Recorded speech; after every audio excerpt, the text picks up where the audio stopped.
কিছু কিছু মুহূর্ত, কিছু কিছু খাবার মানুষকে অনেক সময় নস্টালজিক করে দেয়। তেমনি একটা খাবার আমাকে কালকে নস্টালজিক করে দিয়েছিল। আসসালামু আলাইকুম, সবাইকে ঈদ মোবারক জানিয়ে আজকে আমি আমার একটা রান্নার ভিডিও দেখাচ্ছি। আজকে আমি চিকেন কোরমা রান্না করছি। গতকালকে এক বন্ধু সমাপ্তির বাসায় গেলাম, ওকে দেখলাম আমি চিকেন কোরমা করেছে, খুব ভালো লাগলো। আমার ছোটোবেলার কথা মনে হলো। ঈদের সময় মা আমাকে সবসময় গরুর মাংসের পাশাপাশি এভাবে চিকেন কোরমা রান্না করে দিত। তখন তো আসলে রোস্টের প্রচলন এভাবে হয়নি। রোস্ট আমার মনে আছে প্রথম যখন আমি রোস্ট খেলাম সেটা ছিল 1988 সালে আমার মামাতো ভাইয়ের মুসলমানিতে। তার আগে কিন্তু রোস্টের প্রচলন ছিল না বললেই চলে। এরকম কোরমা রান্না করা হতো। আর তখন গ্রাম দেশে বিয়েবাড়িতে যারা গরুর মাংস খেত না তারা কিন্তু এভাবে নিরিক বলতো ওটাকে। দেখতাম যে খাসির মাংস সাদা করে রান্না করতো বা চিকেন। ঠিক আমি এখন ওটাই রান্না করবো আজকে। আমি প্রথমে মুরগিগুলোকে একটু ভেজে নিচ্ছি, আলুটা ভেজে নিলাম, তারপরে আমি কোরমাটা রান্না করব।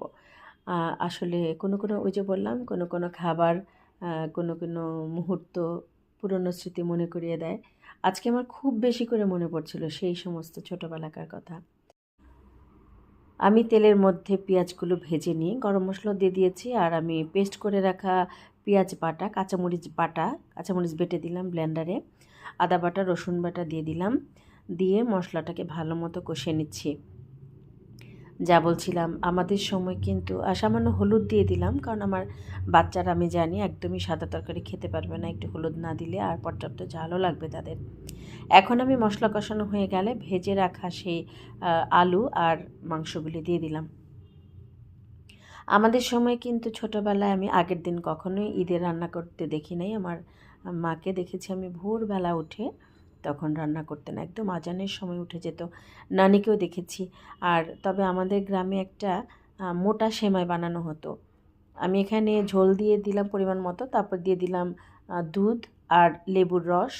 টক দই দিলে ভালো হতো, টক দইটা বের করলে আমার সময় লাগবে, এর জন্য আমি দুধ দিয়ে দিলাম আর দিয়ে দিলাম হচ্ছে লেবুর রস, আর 1 চামচ ঘি দিয়ে দিলাম শেষে এটার মধ্যে। যা বলছিলাম তখন তো আসলে তো ফ্রিজ ছিল না। আর আর একটু পেঁয়াজ বেরেস্তা করে তার উপরে দিয়ে দিলাম, পোলাওয়ের যে পেঁয়াজটা বেরেস্তা করলাম ওখান থেকে একটু পেঁয়াজ নিয়ে ব্যাস উপর দিয়ে দিলাম। এদিকে পোলাওয়ের চাল কষানো হয়ে গেছে, চালটা একটু ভেজে নিয়ে আমি ফুটানো গরম পানি দিয়ে দিলাম।